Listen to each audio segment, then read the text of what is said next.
প্রথমে এখানে বলছে যে cot theta equal to something, এখান থেকে দেখাও যে sine theta minus x by sine theta plus y equal to b by a. তো প্রথমে আমাদের কাজ হলো যে কট আছে, যেহেতু এখানে সাইন আছে তাই এখানে কটকে আমরা কস সাইনে ভাঙাবো।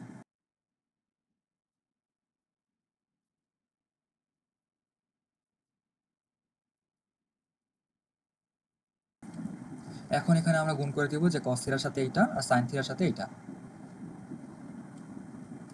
সো এখানে গুণ করলে হচ্ছে a sine x into cos theta plus b sine y into cos theta, আর এখানে আসে a cos x into sine theta, বা সাইনটা আগে লিখি,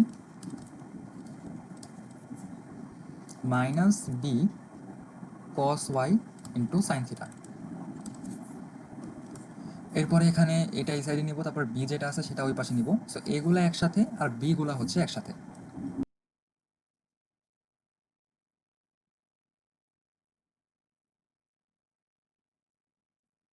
এইবার এখান থেকে হচ্ছে এ কমন আসে আর এখান থেকে হলো মাইনাস বি কমন নেওয়া যায়। সো এখানে এ কমন নিলে থাকে,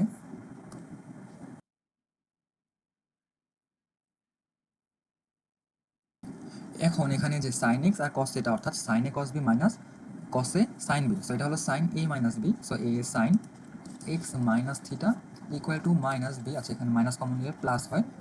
সো মাইনাস বি হলে যে sine a cos b plus কসে সাইন বি অর্থাৎ sine a plus B.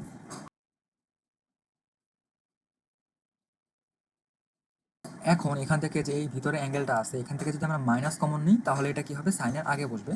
So a into যে minus sine theta minus x equal to minus b sine theta plus Y.